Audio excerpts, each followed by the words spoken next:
Hey guys, tonight we're going somewhere softer, to a time before the flood, before the myths, before Atlantis was lost beneath the sea.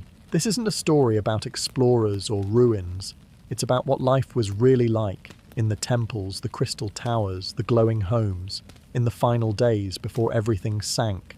So if you're ready to drift off, dim the lights, get cozy, and let the hum of a forgotten world carry you to sleep.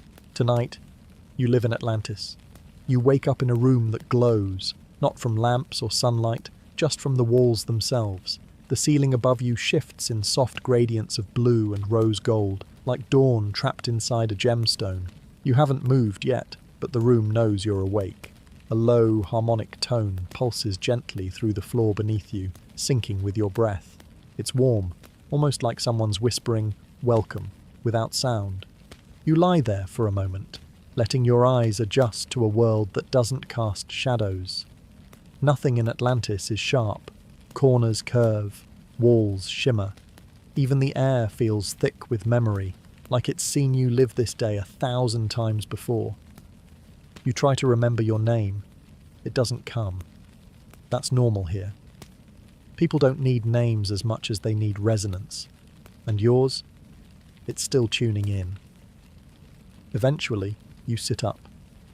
Your bed unfolds under you, releasing a soft puff of lavender-scented steam.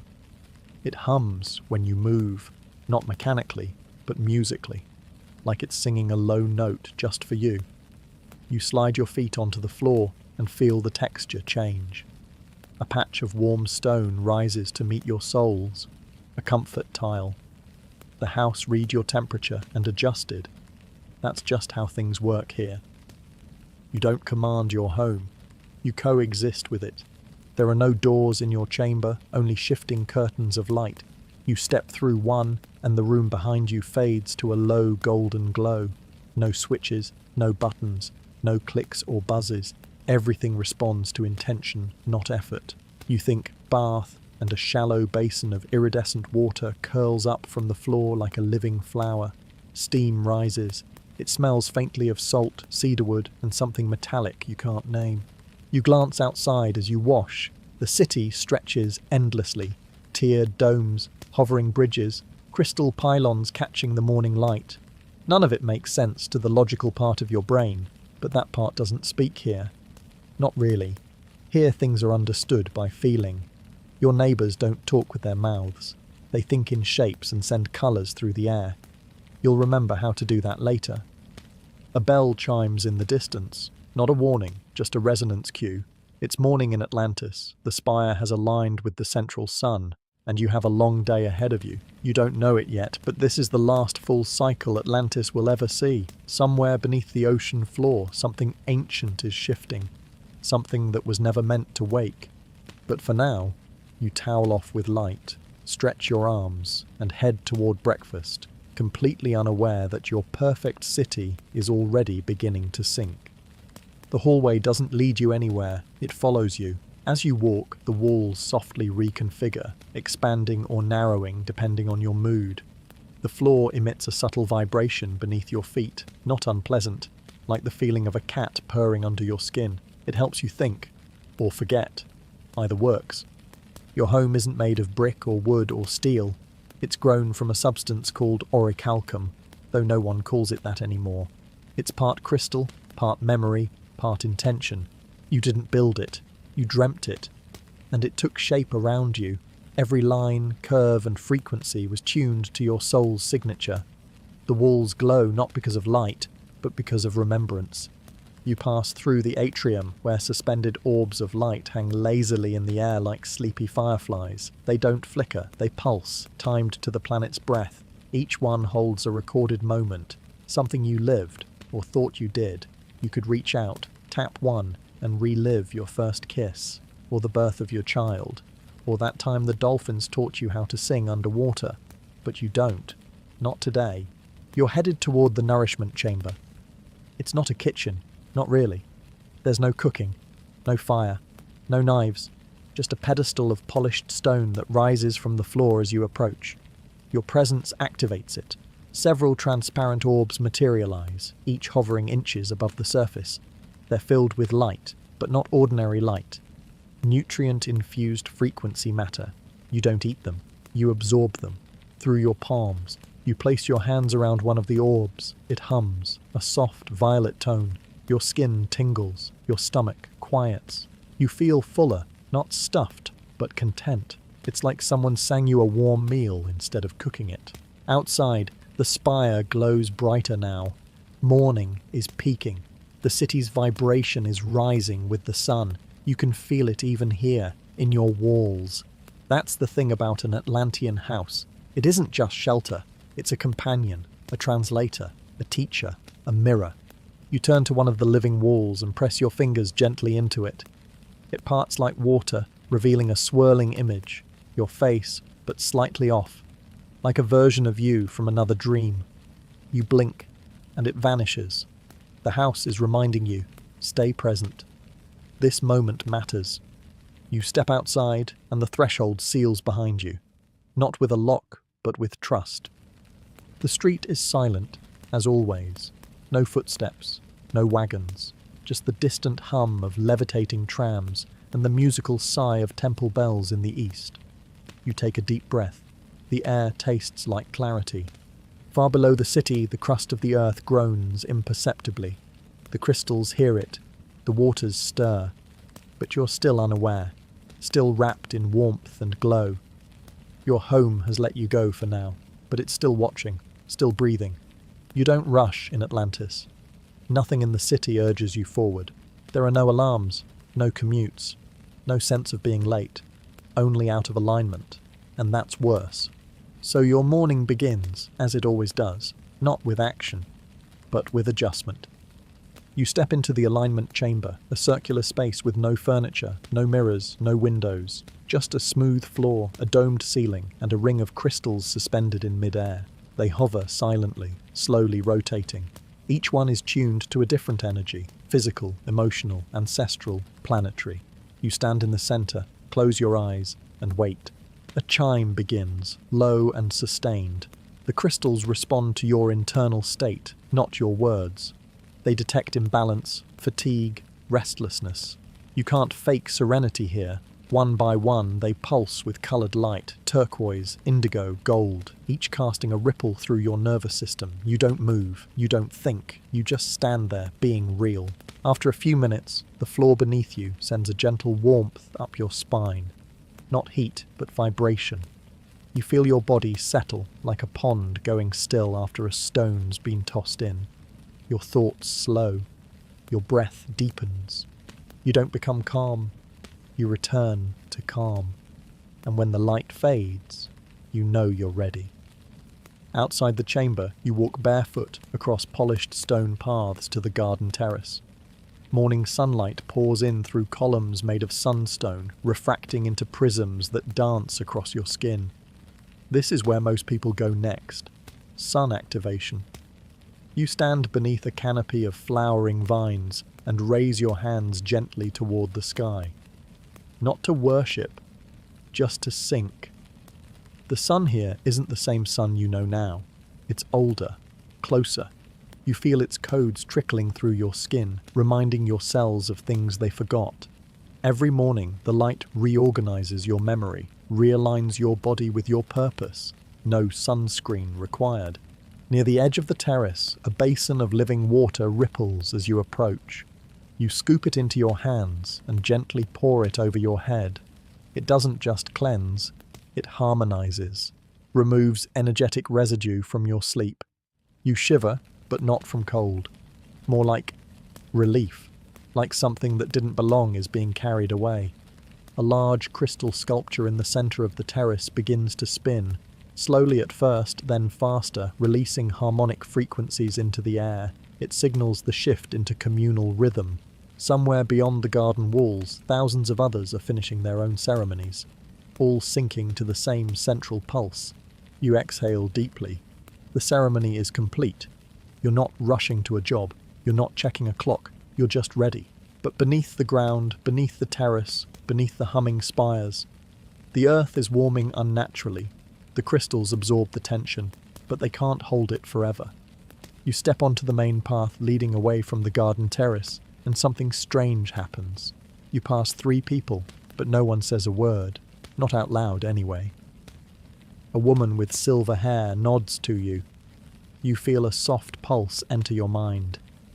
It's not speech. It's more like a packet of thought, emotion, memory, scent, and colour all bundled together and passed gently through your chest. You know, without words, that she's just completed a healing session.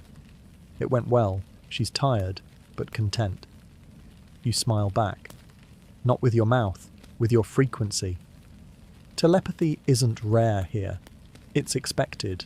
Language is still spoken sometimes, but only for art, music, or ritual. The rest? It's all sent directly. Voice is too slow. Meaning gets lost in sound. Here, in Atlantis, truth is felt more than said. You remember your first year. You couldn't do it at first. You'd try to push thoughts out like force fields. It never worked. You learned that the key wasn't transmission. It was resonance. You didn't need to push. You just had to become the thing you meant. Once you did that, others received it. No translation needed. As you make your way toward the amphitheatre, you pass a group of children sitting cross-legged in the grass. A young instructor floats inches above the ground, her robes fluttering as if caught in a breeze no one else can feel. She's projecting a memory into the group, an image of the early days of Earth, when star beings seeded the oceans. The children close their eyes, and you can see it reflected on their skin. Flashes of light, swirling nebulae, crystalline ships descending into warm tide pools. They don't need to ask questions. The memory answers them directly. You continue walking. A friend approaches, tall, bronze-skinned, with tattoos that shift colour as he breathes. He sends you a pulse of emotion, surprise, warmth, a question. You pause and reply the same way. He nods and moves on. You still don't know what was said, but you understood. Sometimes, though, communication goes wrong. Some thoughts carry distortion, hidden wounds, unshed grief. When someone transmits from a fractured state, it ripples through the collective like static. You've felt it before, walking past someone who looks fine, but whose energy stings. There are places for that. Reflection chambers, silence gardens, and people who serve as frequency balancers. You once considered becoming one. As you near the amphitheatre, your own thoughts begin to settle. The quiet is deeper here. Not absence, but harmony. You're surrounded by others, yet no one intrudes. Everyone speaks, but no one talks. And somehow it's more intimate than any conversation you've ever had. But off in the distance, far below the surface, the collective field shudders for just a moment. A single thought, too dark and too old, begins to echo through the crystalline grid. Most don't notice, but some do. You look up. The sky flickers. You leave the amphitheatre behind and walk toward the southern edge of the city, where the structures thin out and the crystal towers give way to wide, open pools. The ocean in Atlantis doesn't crash or roar. It waits. As you near the edge, a platform unfolds beneath your feet. Smooth, seamless stone forms a path out over the water. You follow it until it dissolves entirely, and you're left standing on a disk of transparent mineral hovering just above the waves.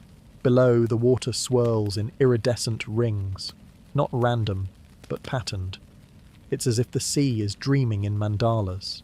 You kneel and touch the surface. It doesn't feel like water. It feels like memory. Warm, intelligent, reactive. It pulls slightly at your fingers, not with suction but with curiosity, as if it's scanning you, as if it remembers you from somewhere. Atlantis sits on a convergence point, where ocean currents, ley lines, and star paths intersect. The water here is infused with vibrational intelligence. You've always known that.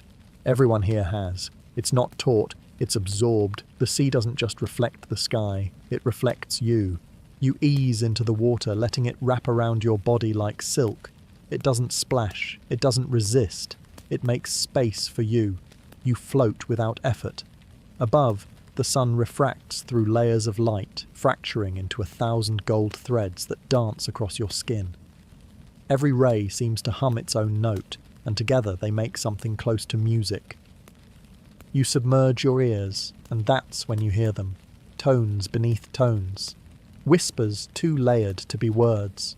It's not just the sea, it's the grid beneath it, the crystalline network that runs through the crust of the earth, humming constantly. Most people can't hear it unless they're underwater. You always could. There's a presence here. Ancient, not dangerous, just vast. A planetary intelligence that doesn't need language to communicate. It sees you. You don't know what that means exactly, but you feel it. And the feeling is humbling. A shimmer appears to your left. A dolphin breaks the surface silently and glides beside you, watching. You know better than to speak. You let your mind open just slightly, offering a wordless greeting. The dolphin responds with a pulse of sound so pure it vibrates your teeth. You laugh involuntarily. It's not funny, it's joy. Back on shore, a low bell sounds, 3 tones, spaced like heartbeats. That's the signal. A meeting is about to begin at the inner chamber. You were invited, everyone was, but no one told you what for. You lift yourself from the water. The ocean recedes without protest. Your body dries instantly, heatless, effortless, a gift from the crystals in your skin. You bow your head slightly toward the waves. The dolphin is already gone. The water calms, but the patterns it leaves behind don't feel right. You squint at the surface. The mandalas are still there, but twisted slightly, as if something unfamiliar had passed through the grid. The intelligence below has shifted, just a fraction, but enough to notice. You step off the disc, and the path reforms under your feet. Behind you, the water starts to hum a little louder. You walk back toward the inner city, the crystalline path humming faintly beneath your steps. The sun is higher now, and the temperature has warmed, but not in any uncomfortable way. In Atlantis, the climate doesn't change with chaos, it changes with intention. As you pass under a shaded archway, your garment begins to shift. You didn't touch it, you didn't choose anything, it simply responds. You think of calm, and your robe becomes translucent blue, edged in soft silver light. Think of ceremony, and it thickens, patterns blooming across the surface like mist turning into symbols. The material isn't cloth. It's not even matter, technically. It's light, wrapped in thought, held together by your emotional state. This is how clothing works in Atlantis. You don't own outfits, you emit them. In your early years, you struggled with it. Your robes would flicker, change colours mid-sentence, broadcast things you weren't ready to admit. That time you tried to act confident while terrified, your garment turned red and split open at the seams. Not physically, energetically. You got better at regulating or pretending. Now your attire flows around your body like liquid moonlight. It drapes without weight, breathes with your pulse, and emits a faint resonance, only audible to those trained to hear it. You hear it now. Your tone today is one of curiosity, tinged with something else. Hesitation. You approach the reflection gate, an archway of pure crystal that stands at the entrance of the meeting dome. As you step through, your garment stabilizes into a deep violet tone, formal, focused. It hardens slightly at the shoulders, takes on a regal shimmer. You didn't ask for that, but something in you did. Others arrive from different directions, some floating, some walking, a few gliding just inches above the stone paths. Their garments bloom in every imaginable texture of light, gold threads that look like fire, gowns made of feather-shaped shadows, a man whose entire outfit appears to be made from starlight frozen mid-fall. No one judges. Every look is true. Every look is temporary. You enter the chamber. The interior is vast, round, glowing from within. Seats form in response to your presence, shaping themselves from the floor like slow-growing plants. You sit. The robe adapts to your posture, melting into a relaxed drape. Everyone around you is silent, but thoughts ripple through the room like wind over tall grass. A single figure stands in the center, faceless, robed in total white. Not empty, not anonymous, just beyond naming. A frequency guide. Their garment doesn't emit color, it absorbs it. They raise a hand, and the space dims. Not from a lack of light, but from a call to listen. And for the first time today, no one is projecting anything. No messages, no thoughts, just stillness. Then, in perfect silence, a vision begins to form in the center of the room. A giant crystal, fractured at the core, spinning slowly, bleeding light. The vision fades, the room brightens, and just like that, it's over. No one claps. No one speaks. You stand slowly with the others, your garment adjusting back to a lighter form, soft gold with a flicker of pale green, the colour of digestion and grounding. Your body knows what time it is, even if no one says so. You're hungry. But hunger in Atlantis doesn't come with a growling stomach or shaky hands. It arrives more like a suggestion, a soft signal from the body saying, "I'm ready to receive." You step outside the chamber and follow a path carved into rose-coloured stone, winding toward the nourishment halls. The halls are quiet, spacious, sunlit, not crowded, not chaotic. You walk past others reclining on curved benches, palms hovering above glowing bowls. There are no servers, no orders. You approach a pedestal. It recognizes you. A translucent dome rises from the platform, and within it, spheres begin to form. Not food, not in the way you remember it. These orbs are clusters of light, texture, scent, and frequency. Each one holds a perfect balance of sustenance designed to match your current vibration. You don't need to chew, you don't need utensils, you just interact. You reach for the first orb. It hovers closer to your hand, humming gently. You inhale near it, and a wave of flavour moves through your senses.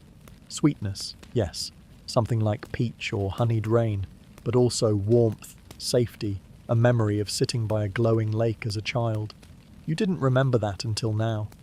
The orb dissolves as you absorb it, not through your mouth, but through your skin, your aura, your breath. It feels like being held, like the exact opposite of starvation. You take another, a deep blue sphere that carries the flavour of midnight and the sensation of deep rest.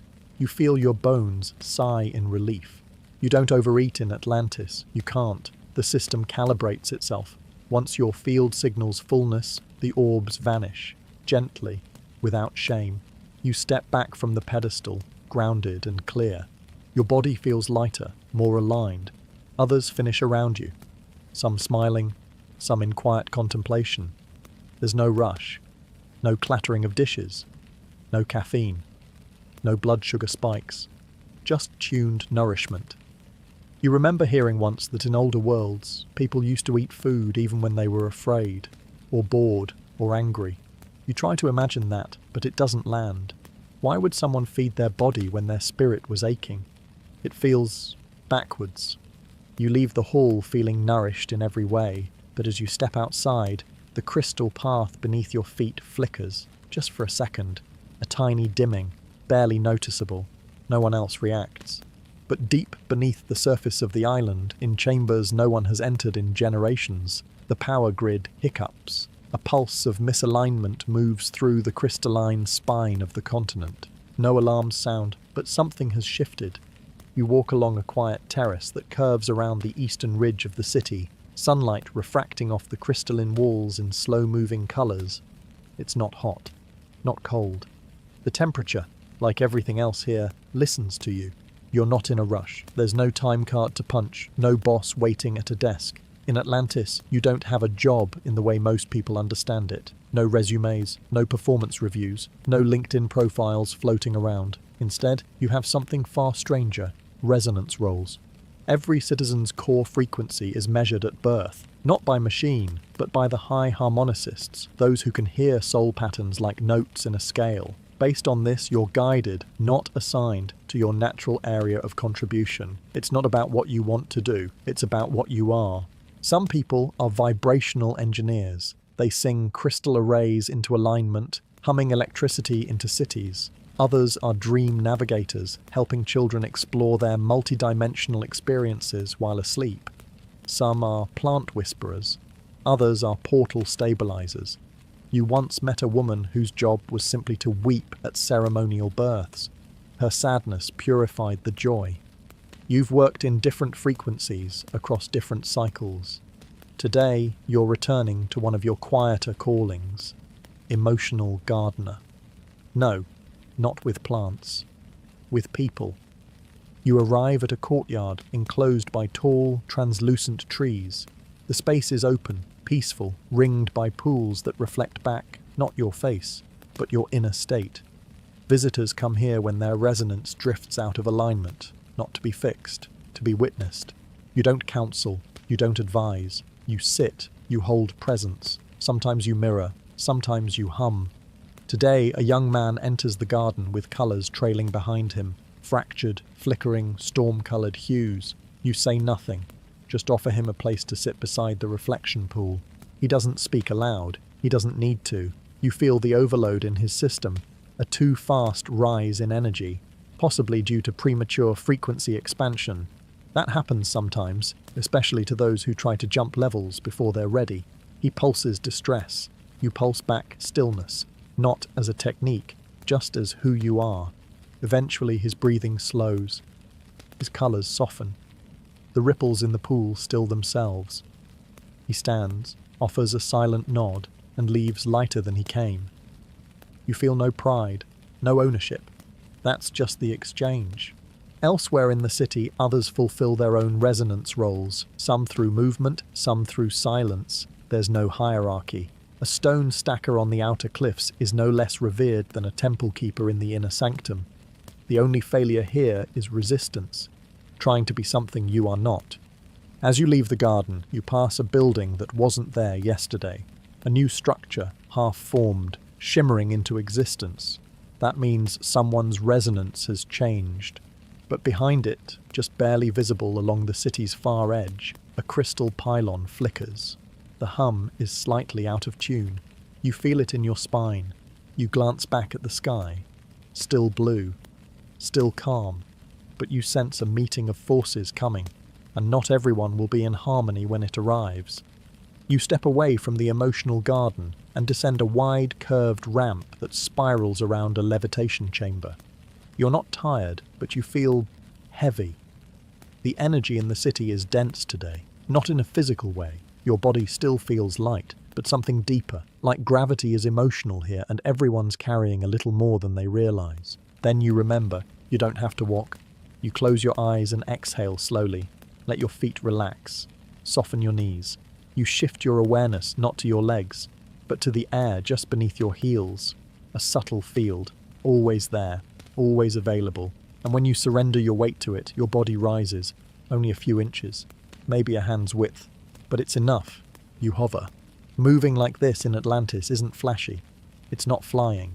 It's not dramatic. It's more like swimming in stillness. You drift forward, slowly at first, then with more ease. Your robe lifts slightly, trailing behind you like a soft ribbon of mist. The path ahead hums in response, adjusting its curvature to support your intention. You're not pushing. You're being carried by alignment. Floating isn't rare here, but forgetting is. The city doesn't shame you for walking. It just gently reminds you that effort is optional. You pass others along the way, some hovering, some walking, some running barefoot through light tunnels for fun. A child zooms past you upside down, giggling telepathically. Show off. You rise higher, taking the scenic route above the open canals. The water below glows faintly. Schools of translucent fish swim in geometric formations, leaving trails of colour behind them. You glide over bridges made of song, arches made of memory. In the distance, the central spire gleams, refracting solar light into a halo that rings the whole horizon. And then it flickers, not dramatically, not in a way you'd call broken, but you see it, a stutter, a pause between pulses that shouldn't be there. Your body dips slightly in response, and you nearly touch down. Instinctively, you slow your breath, recalibrate your intention, and stabilize your float. The city catches you, but the moment lingers. You reach a platform near the Temple of Alignment and gently lower yourself to the ground. The stone beneath your feet feels cooler than before, more alert. The frequency of the plaza is different today, just enough to notice if you're listening closely. An elder passes you, floating gracefully, with eyes closed. He doesn't speak, but you receive a soft pulse from him. You felt it too. You nod. You're not the only one sensing the disharmony, the misalignment. Something under the surface is shifting, something ancient, old enough that even the elders don't name it aloud. You stand quietly on the temple steps, unsure whether to enter, unsure whether to ignore it. The breeze moves through your robe. You're grounded now, physically, but your spirit? It still hovers, waiting for the next pull. And far below the city, the fault lines, those beneath the crystal beds, begin to vibrate, softly, steadily, like something has awakened and is stretching for the first time in a long, long time. You descend the temple steps, your thoughts still circling that flicker in the spire. You tell yourself it was nothing. A trick of the light. Maybe you were too deep in resonance. Maybe your aura was still recalibrating from your float. That's the thing about Atlantis. When everything is built on vibration, it's hard to know if a disturbance is in the world, or just in you.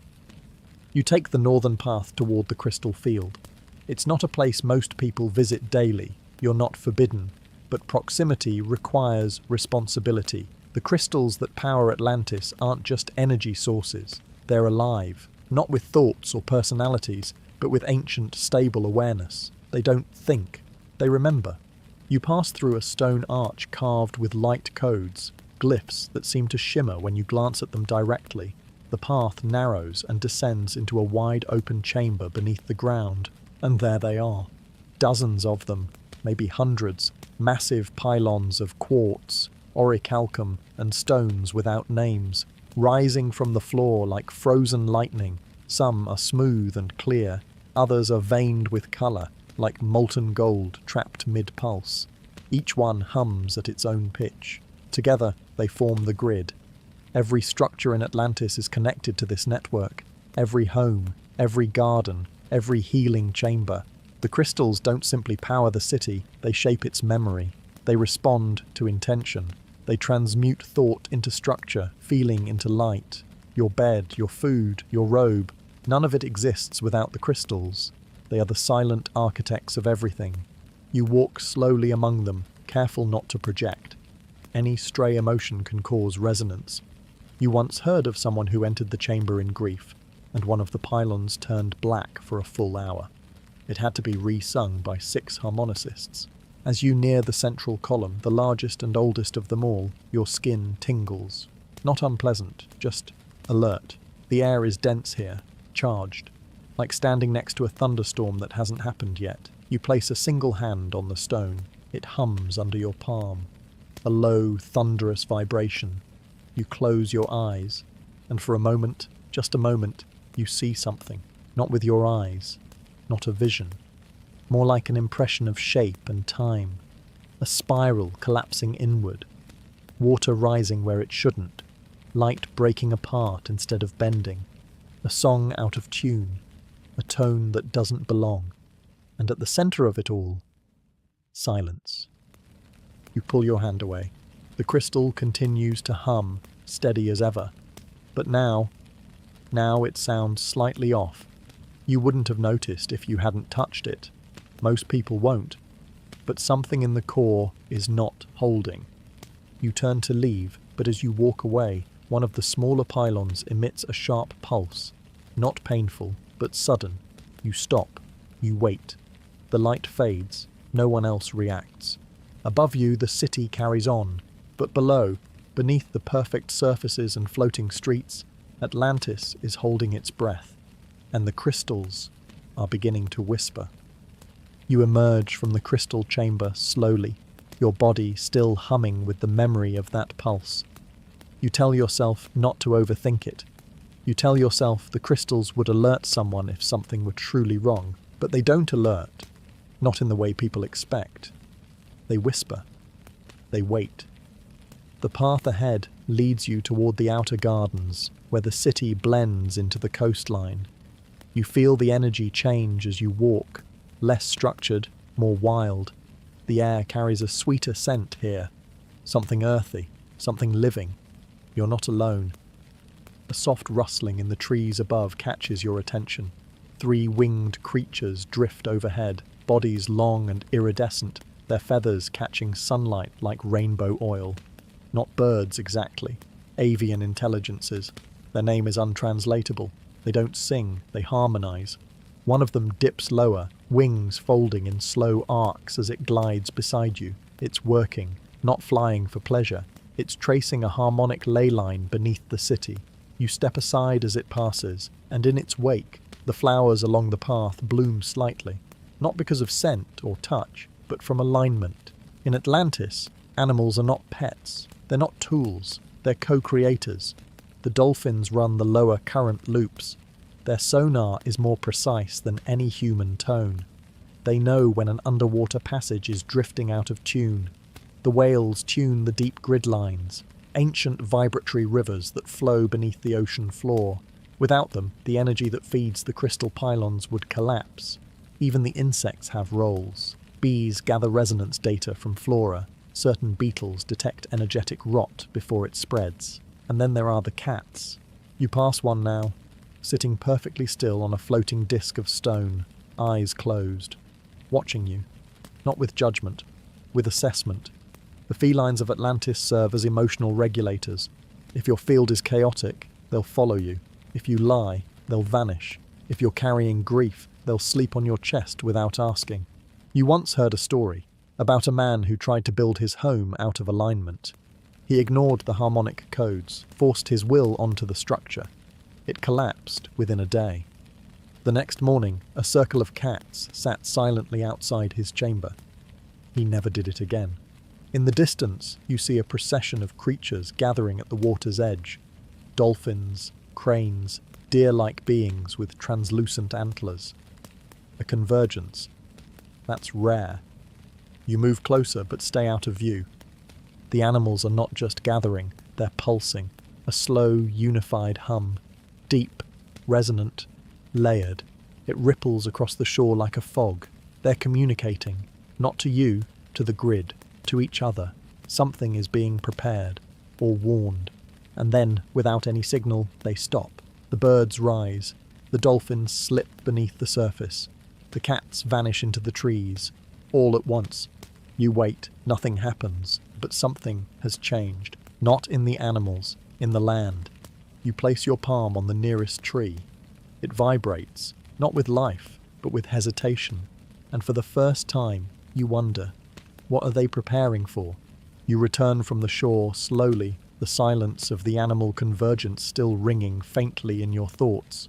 The path winds upward toward one of the central tiers of the city, where the architecture grows denser and more intricate. You're not sure if you're walking or drifting. Either way, Atlantis is paying attention. Because in this city, the walls listen. As you pass through an arch of soft rose-coloured stone, a low harmonic tone hums beneath your feet. A signal. You're being scanned, not for security, not for surveillance, but for alignment. The city checks your vibrational field constantly, not to control you, but to serve you. It needs to know who you are in order to respond. The corridor narrows slightly and the lighting shifts, not by fixture, but by mood. The crystalline panels in the walls take on a warm orange glow, pulsing slowly. They're soothing you. You didn't ask for that. You didn't need to. The city felt it before you did. Every structure in Atlantis is alive with purpose. Not in the way a forest is alive, in the way a memory is. The buildings are made from harmonically activated materials, crystals, stones, and liquid light composites.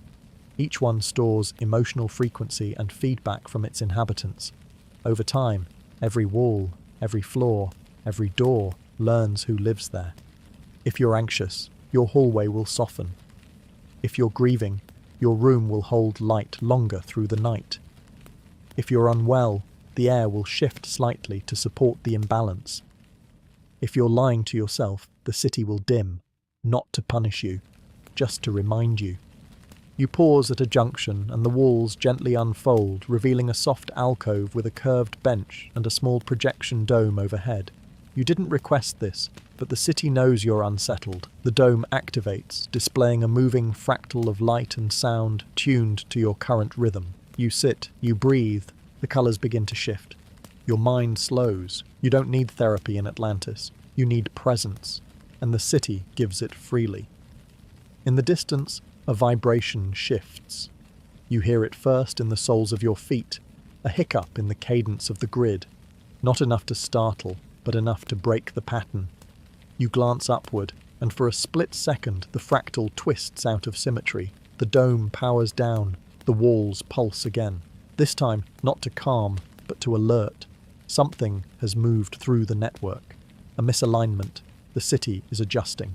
You rise and continue walking, now more aware of your surroundings.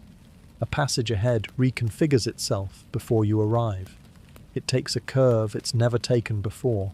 The path leads toward the outer districts, where the city's edge meets the spiral towers of memory storage. You weren't planning to go there today, but Atlantis is gently nudging you. That's the thing about living in a city that knows you. When it starts showing you a direction you didn't ask for, you'd be wise to follow. You follow the new corridor, one the city gently guided you toward, until it opens into a circular atrium of soft, pulsing light. You know this place. Everyone does. It's the Harmonic Healing Hall. You step in without hesitation, your footsteps echoing in a slow, melodic rhythm that isn't yours, but suits you perfectly. The walls shimmer with blues and purples that shift with your mood. You don't need to explain why you're here. The room already knows. Healing in Atlantis isn't something you endure, it's something you harmonize with. There are no needles, no scalpels, no white coats, no diagnoses. The body is treated as a symphony gone slightly out of tune, and the solution isn't to break it down, but to bring it back into resonance.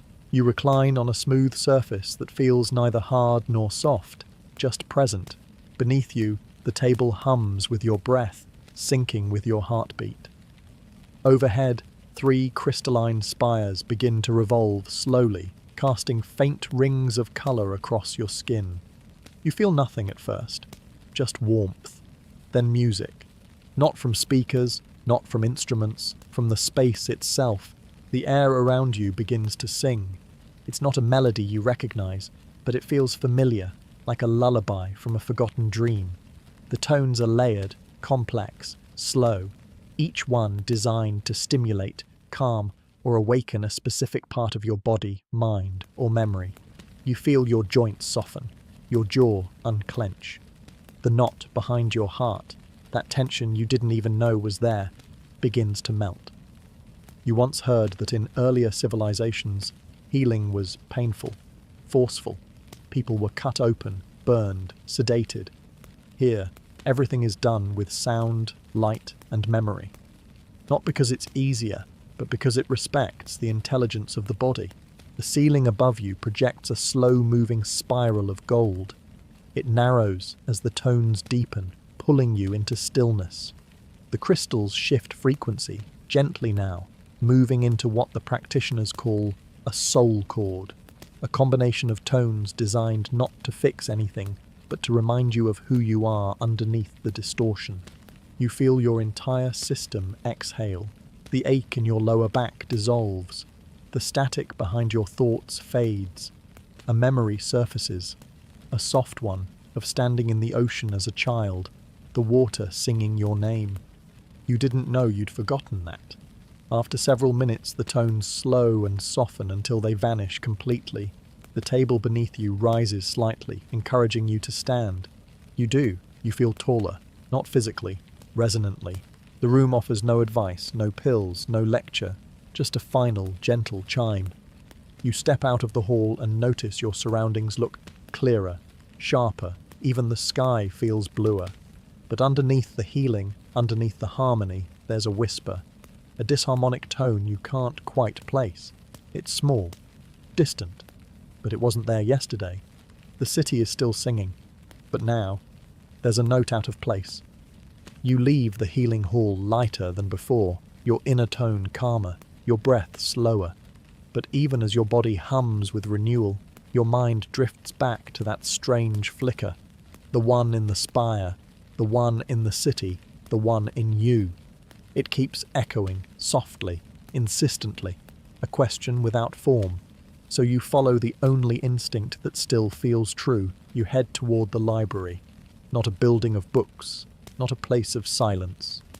The Atlantean Library is a living archive, half structure, half consciousness, cradled at the edge of the city where the cliffs dip into the silver sea. You've been here before many times, but never with this particular heaviness in your chest. The entrance doesn't open with keys or doors. You step onto a circle of reflective stone, and the ground beneath you vibrates, measuring your state, scanning your intent. The library will only open if it agrees with your reasons. You don't fake it, you feel it.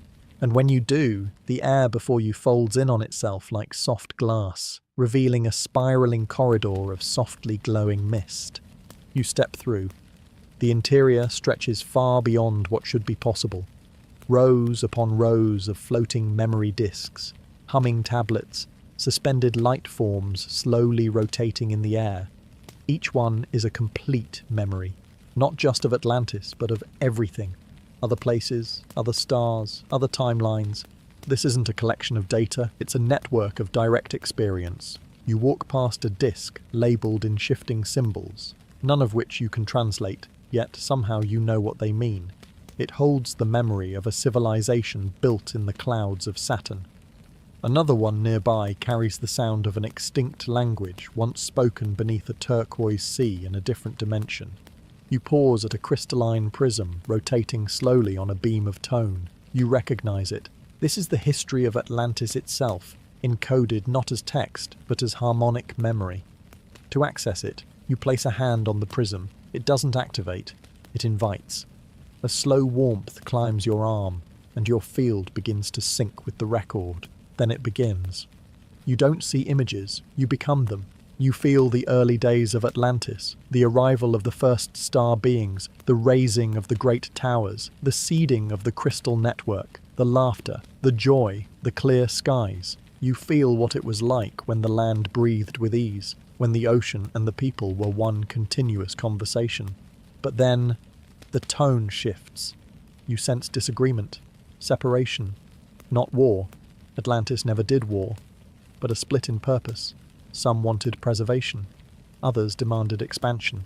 The crystals warned them, the animals withdrew, and underneath it all, the grid began to tremble. You pull your hand away. The prism dims. You step back, shaken, not from what you saw, but from what you recognized. The vibration you felt earlier in the crystal chamber, it was the same as this memory, the same fracture, the same tone, which means it's happening again. You turn to leave, and as you exit the library, you glance back just once, and for the briefest moment, one of the light forms flickers. Then it vanishes. Gone, as if erased. You leave the library with a heavy awareness in your chest, not fear exactly, not yet, but a knowing, a pressure just beneath the calm, like thunderclouds gathering behind a sunset. The memory you touched confirmed what your intuition had whispered for days. A familiar tone is returning, one that fractured this place once before. You follow the outer path toward the east, where the terrain flattens into a long corridor of gardens, terraces, and dome-shaped structures covered in climbing vines. This is the learning district, though no one calls it school. There are no chalkboards, no grades, no chairs in rows, no classrooms buzzing with fluorescent lights. In Atlantis, education is not an input, it's a tuning. Children don't sit and memorize. They enter frequency chambers and let their energy fields be adjusted. They're exposed to tones, shapes, harmonics, living light. If a child is too intellectual too early, the system reintroduces feeling. If they're too emotional, the tones ground them. Everyone is brought into balance before learning begins. You step into one of the dome halls, barefoot, unannounced. No one stops you.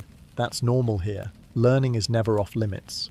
Inside, children are arranged in loose circles on a floor made of soft stone and embedded light. No one is talking. A facilitator floats silently nearby, tuning a large crystal harp with her fingertips. Each note she plays sends out a pulse, not of music, but of direct understanding. The children aren't reacting with applause or excitement. They're glowing, slowly. Their energy fields bloom outward, shifting in color and size, responding to what's being given. One child begins to levitate an inch off the floor, his breath completely still. Another weeps softly, tears of memory, not sadness. These aren't lessons in math or history. These are vibrational truths, remembered, not taught. The facilitator changes tone, and suddenly the dome's interior shifts. You see projections emerge, images of Earth long before Atlantis. Dinosaurs, yes. Volcanoes, yes. But also starships, giant, humming disks, and beings made of geometric light. Some children nod, already familiar. Others tremble, overwhelmed. A young girl notices you. She tilts her head and sends you a pulse. You forgot something. You nod. She's not wrong. School in Atlantis doesn't tell you what to know. It shows you where you've gone numb. It reminds you what your soul came here already knowing, before you began filtering life through survival. You watch as the session ends. Each child gently grounds. Some speak, others don't. There's no pressure. Their robes shimmer softly with new shades. Knowledge here shows itself through colour and tone. No report cards needed. Everyone feels the shift. You exit the dome quietly. You don't want to disturb the tone still humming in your chest. But outside, the atmosphere has changed. Subtly, a passing elder sends a thought toward you. You catch only a piece of it. The children are dreaming of water again.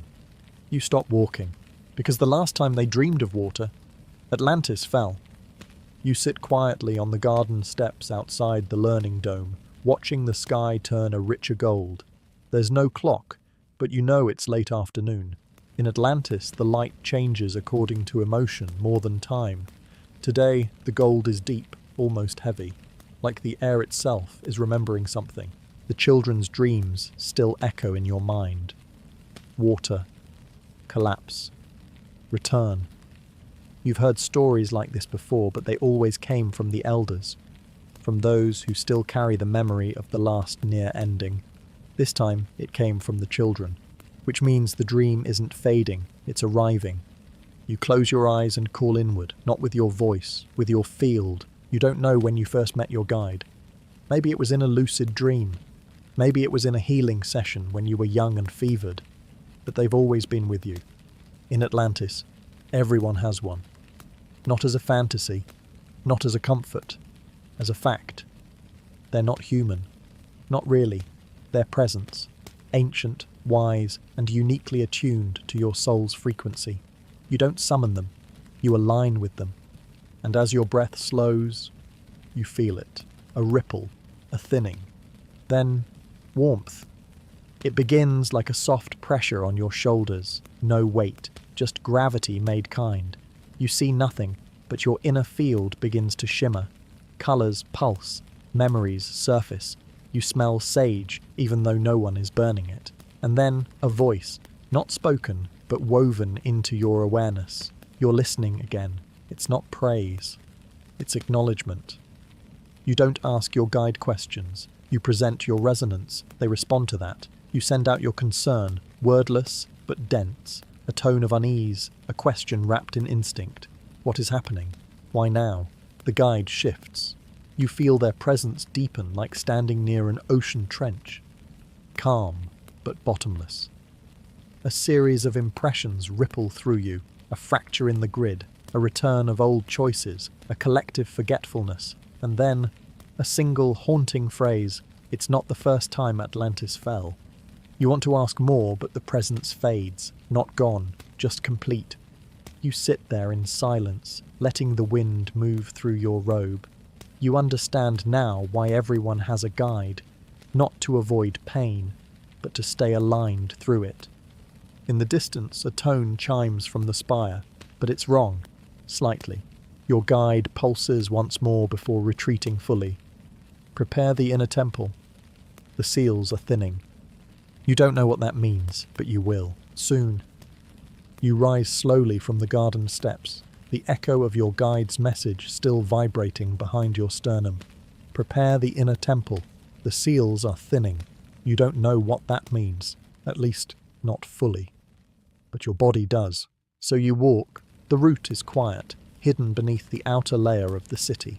There's no path to the inner temple, not a public one. The entrance finds you, if you're ready. As you move, the ambient light grows dimmer, less decorative. The air gets thicker, not heavy, just intentional. Eventually you reach the threshold, a blank wall of soft matte stone, no doors, no symbols, no light. You place your hand on it without thinking. It doesn't open, it listens. You feel a slow scan ripple through your body, bones, thoughts, dreams. It doesn't ask for purity, it asks for clarity. If you lie to yourself, the wall stays closed. If you posture, it stays solid. You exhale the last of your resistance. The stone melts. You step into darkness. Inside, the temple isn't grand. It's not built to impress. It's built to hold. The walls are curved, natural, like a chamber grown from the earth itself. At the center floats a sphere of pure resonance. Not light, not matter, just tone. You can't look at it directly. It's more of a presence than a shape. This is the core tone. The original frequency seeded into Atlantis before the first towers rose. Every home, every path, every healing center was tuned to this. When the core is stable, the city thrives. When it wavers, things fall apart. You step closer. The sphere hums, low, warm, encompassing. Then it shudders. Just once. It's like watching a heartbeat skip. Like hearing a sacred instrument suddenly go flat. You stagger slightly. The walls pulse, then stabilize. But now you know. The core is misaligned. You kneel, you don't know why. It's not protocol, it's instinct. The temple walls begin to glow faintly, revealing glyphs in a language older than memory. You don't read them. You feel them. And what you feel is unmistakable. The seal is weakening. In Atlantis, seals are not locks. They're vibrational agreements. Tones held in harmony to keep certain forces dormant. Not evil, just ancient. Forces that were once useful, until they became unstable. You place both hands on the floor.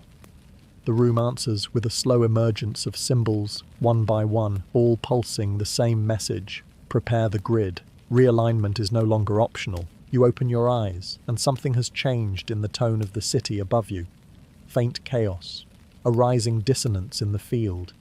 You hear it now, even through the stone. The people of Atlantis haven't noticed, but the core has. And the temple is beginning to awaken. That night, you try to sleep. You lie on your ceremonial cot, body still, room dark, except for the soft, bioluminescent shimmer tracing the ceiling like drifting constellations. Outside, the city emits its usual hum, the kind that cradles thought and slows the heartbeat. But tonight, you feel it differently. Office A note held too long, or not long enough. You close your eyes, slow your breathing, and try to let the rhythm of Atlantis guide you to rest. But even in stillness, your inner world begins to move, and then you drop. Dreaming in Atlantis isn't random. It isn't illusion. It's memory, filtered through the grid. When the city is stable, dreams are peaceful, guiding, reflective. But when the grid is misaligned, dreams become something else entirely. Tonight, as your consciousness slips from the waking realm, you find yourself in a corridor of stone and water, familiar but drenched in silence. You're not in your body, you're not watching. You are inside the dream, as if it's the world that's awake, and you're the one pretending to sleep. You walk barefoot through shallow water, each step sending slow ripples through the floor. Around you, faceless figures chant without mouths, not words, tones. One deep, one higher, one somewhere between vibration and light. You realize they're the harmonic keepers, the guardians of the planetary resonance field. You've never seen them in waking life, but you know them instantly. They show you the grid from above, a massive lattice of golden light lines flowing beneath the crust of Atlantis. Then they show you the fractures, lines dimming, pulses skipping. At first, it looks like erosion. Then you see it for what it is, interference. A tone begins to rise, distant but thunderous, as if coming from the core of the earth itself. One of the keepers turns to you, eyes glowing within a fire, and without speaking, embeds a message into your mind. This is not the fall, it is the remembering. You try to respond, but your voice isn't sound, it's shape. You project a spiral, and the keeper nods. That means you understand, at least part of it. The The scene shifts violently. Now you're standing at the edge of the ocean, but the water has risen too high. The towers are submerged halfway, the lights flickering below the surface. In the sky, the sun appears closer, too close. A giant crystal fractures in slow motion, splitting open with no sound, releasing thousands of glowing threads into the air. They rise like spirits, like forgotten intentions. Then the ocean begins to pull backward. You jolt awake, but only part of you. Your body remains still in bed, your breath shallow, your field pulsing too fast. Somewhere deep in your chest, you hear the keeper's tone still resonating. A gift or a warning, maybe both. You sit up, drenched in sweat despite the cool room. The air doesn't respond the way it usually does. The light panels on the ceiling flicker, just slightly. Enough to tell you this wasn't just a dream. It was a message from the grid itself, and it's no longer whispering. It's calling out. The next morning, you wake before the sun. Not because of routine, but because of urgency. The kind that hums just below reason. Your body rises before your thoughts catch up. You barely remember walking to the terrace. You only realize you're outside when the early light begins to scatter across the water's surface in symmetrical patterns, too precise to be random. You feel it again, that off-tone. The grid is still vibrating irregularly, and now the entire city is compensating, shifting, adjusting, pretending everything is fine when something at its core is unwell. In other civilizations, people would turn to their leaders in moments like this. They'd demand guidance, order, instruction. But in Atlantis, there is no government, not in the way you once understood it. Power does not flow from people. It flows from resonance. And the ones who hold influence are not lawmakers.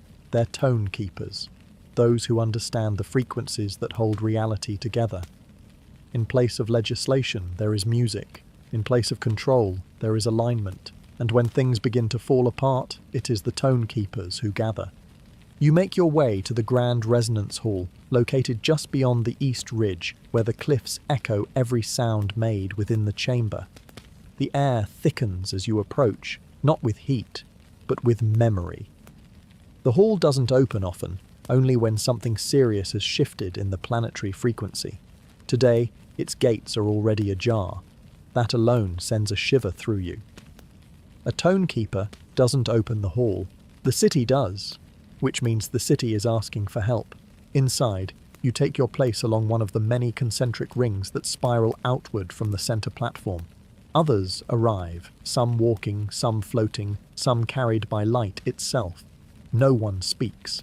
They're listening. You realize they've all felt what you felt, the dreams, the pulses, the flickers, and more importantly, they've heard the same call. At the center of the hall, a single figure appears, not through a door, but from the air. She is one of the high harmonicists, those rare individuals born with the ability to hear not just sound, but truth. Her presence is not loud, it's still, anchored. She wears no robe, no insignia, no colors, only silence, and that silence draws every eye to her. She raises her hands. From beneath the floor, instruments rise, none of them with strings or keys, none of them visible in the conventional sense. They are fields, lattices of energy designed to produce harmonic frequencies when activated by thought. And when she begins to sing, the room becomes a body, one single planetary body. The tones are ancient, some you recognize, used during solstice ceremonies, healing rituals, birthing rites. Others you've never heard before. These are different. These are emergency frequencies, tones meant to stabilize deep distortions in the grid. Her voice trembles for the first few seconds, then it locks in, strong, clear, penetrating. Around you, people close their eyes, some cry, others begin to hum instinctively, matching the frequency. This is not a performance, this is governance.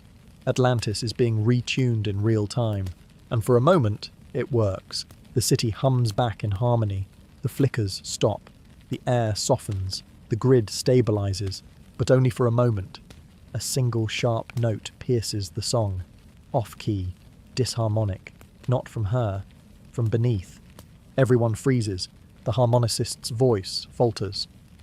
A tremor moves through the hall floor, not physical, vibrational. The kind of frequency that doesn't shake walls, but memories.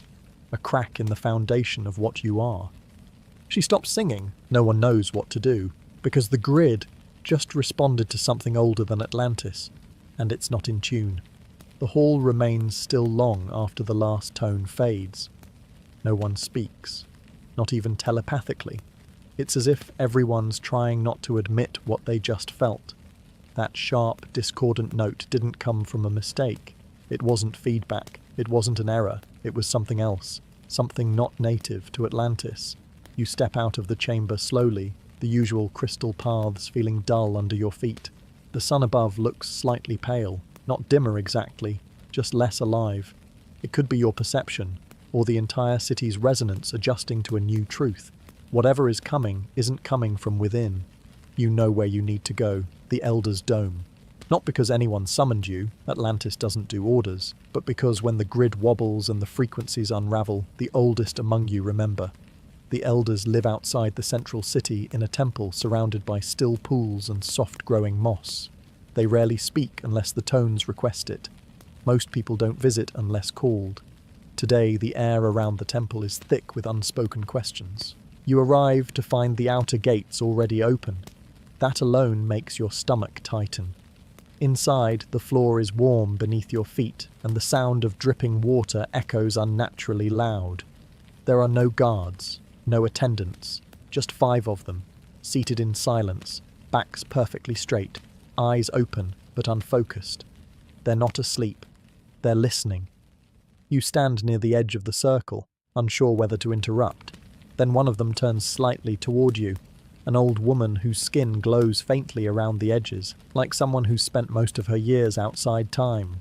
She doesn't greet you. She sends you an image. You see the sea swallowing towers, the sky twisting into shapes it was never meant to hold, the sound of glass shattering underwater. You've seen glimpses of this in your dreams, but she's not guessing, she's remembering. Finally, she speaks. This is not new.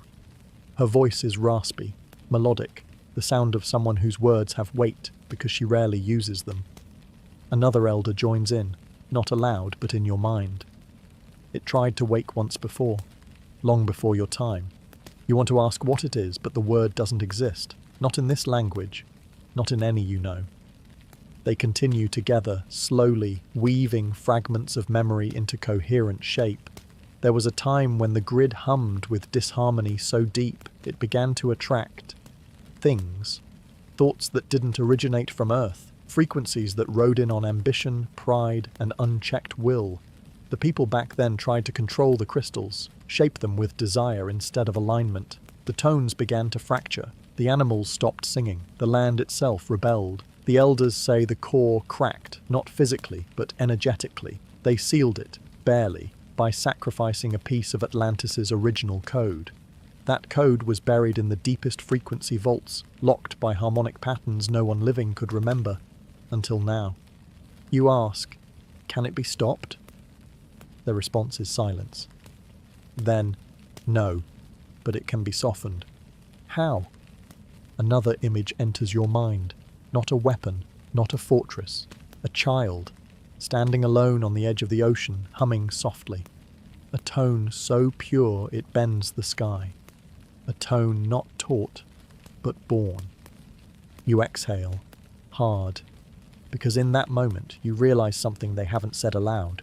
The grid isn't failing, the planet isn't breaking, Atlantis is remembering, and that's what terrifies them most. You step out of the Elder's Dome more aware of your heartbeat than ever. Each beat feels louder now, as if your own body is trying to remind you it's still here, still anchored, still whole, for now. The wind across the terraces feels sharper. The birds aren't singing. The crystal walkways, usually glowing faintly underfoot, have dimmed to a soft, metallic shimmer. Not enough for panic, just enough to tell you something old is stirring beneath the city. You walk quickly, though no one would know it just by watching. Your robe adjusts to your pace, rippling slightly like water against wind. You're headed to the outer ring, not to flee, but to witness the ones few in Atlantis ever speak about, the Resonance Defenders. Atlantis never built an army. It didn't need to. For generations, it was protected by harmony. The tones kept danger away. The frequencies repelled violence like a tree repels metal. But the ancients knew something the newer citizens have forgotten. Not all threats are loud. Some slip in quietly, through dreams, through pride, through the misalignment of a single note in the core. And for those moments, the city has a shield, not of warriors, but of tonesmiths, frequency sculptors, and grid anchors trained to stabilize the unseeable. You arrive at the spiral chamber carved into the cliffs. There's no entrance, just a fall of mist and a sound you can't unhear once it's known to you. You hum the opening tone. Your field vibrates. The stone ripples, parting like a curtain of smoke, revealing a long descending tunnel etched in golden harmonics. Inside, the air is thick, charged, electric with memory. You're not supposed to be here, not formally, but protocol has no place when the grid is unraveling. You reach the inner hall, and they're already gathered. No robes, no ceremony, just presence. They wear the frequency instead of clothing. Their bodies glow along the spine, hands ringed with vibrational cuffs that pulse in response to their thoughts. These are the resonance defenders, keepers of the last protective layer of Atlantis. Not fighters, not soldiers, but humans turned instruments. One of them approaches you without stepping. She glides silently, her hair moving as if underwater, her gaze fixed into yours, not with suspicion, but calculation. She places a hand near your chest, not touching, reading your field. After a pause, she nods. You feel yourself breathe again. In the center of the chamber is the shield core, a crystalline sphere suspended mid-air by tones alone. Every few seconds, it pulses. A breath, a boundary.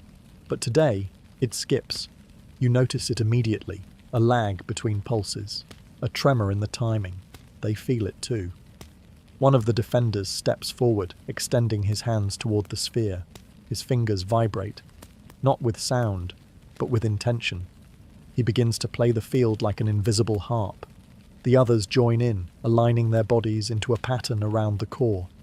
The tones they produce don't come from mouths. They come from marrow.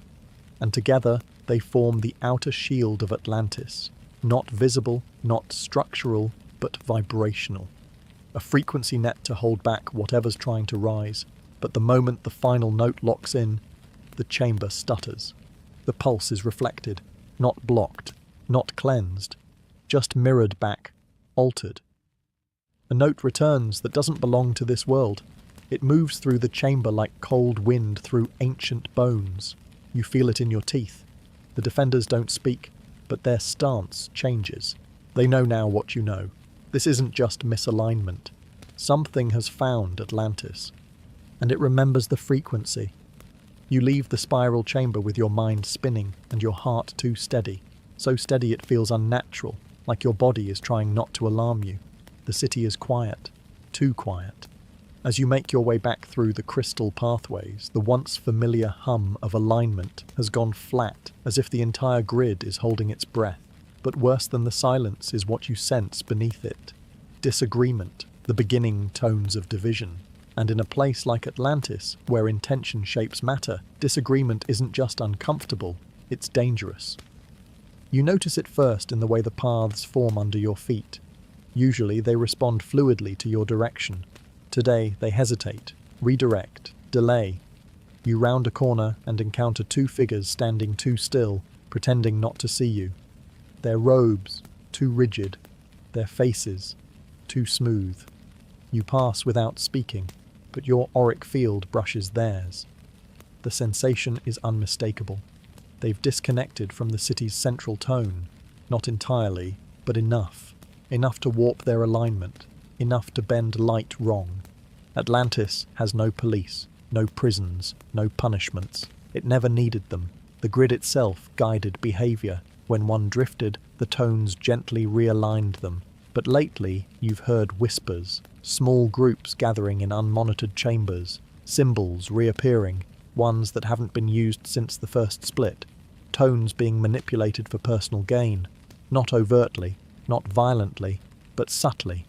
It starts as curiosity, then preference, then belief, then distortion. You arrive at the communal reflection chamber near the edge of the gardens, a space where citizens once gathered to harmonize their frequencies after long dream journeys. But the room is empty. The bowls that once rang with laughter and color now sit dry, untouched. You place your hand on one of them. It doesn't respond. It's been turned off, not broken, intentionally disabled. A vibration behind you makes you turn. 3 individuals stand just beyond the archway. They look familiar. One you recognize from the healing halls, another from the learning dome. But they feel altered. Their robes don't shift in response to emotion. Their faces are blank. One of them speaks, not with words, but through thought, flat and hollow. The core will reset itself. This is not collapse. This is evolution. You try to respond, but they've already turned away, vanishing down a corridor that seems to absorb them. You stand there, heart pounding with a rhythm that doesn't match your breath. Not everyone in Atlantis is aligned anymore. And that's not just a cultural difference, it's a threat. Because in a city where resonance builds reality, dissent becomes architecture, mistrust becomes structure, and the moment someone stops harmonizing, they begin to fracture the grid from within. You leave the chamber and look up. A tower flickers. The spire dims. The birds no longer fly in formation. And beneath it all, a tone rises. Quiet, yes, but insistent, competing. Atlantis isn't sinking, it's splitting. You wake the next morning and something's off before your eyes even open. You feel it in your skin first, a strange tightness, like the air is pushing instead of flowing. Then the light. It comes through the window in strange shards, not the soft, living glow you've always known. You sit up slowly, your robe forming around your body without command, but the fabric clings tighter than it should. Outside, everything appears normal, almost. The same buildings, the same curves, the same floating terraces. But when you step outside and look up, the sky doesn't look right. It isn't broken, it isn't stormy, it's just wrong. Too still. The clouds hang without movement, not frozen, but undecided, and the colour, once a gentle blend of golden blue, is now a faint violet grey. It reminds you of the colour inside the dream corridors, the hue things take on when you're between states. But you're not dreaming now. This is waking. This is happening. Others begin to gather outside their dwellings, looking up as you do. No one speaks. No one has to. You can feel the confusion in the air. The resonance of the city is unstable, not shattered, not silent, just out of tune. And the sky is reacting. In Atlantis, the environment is an extension of collective emotional tone. When the people are aligned, the weather sings. But now the song is fractured. Someone beside you speaks aloud, which is rare. Why isn't it raining? You glance at them. They're not being poetic. In moments of emotional overload, Atlantis often produced gentle rains, cleansing tones through droplets. But today, the air holds too much weight and not enough water. You try to send a pulse to the grid, a kind of vibrational inquiry. Usually it responds with ease. A thought, a sensation, a shift in wind. Today, you feel resistance, like knocking on a door that used to be open. You close your eyes and try again, deeper this time, reaching not just with your mind, but with your tone. And what comes back makes your stomach drop. A delayed echo, not a response, not a denial. Just your own signal, bounced back. The grid isn't receiving, it's reflecting. You turn your gaze skyward again. Now you see shapes forming within the stillness. Not clouds, not ships, patterns.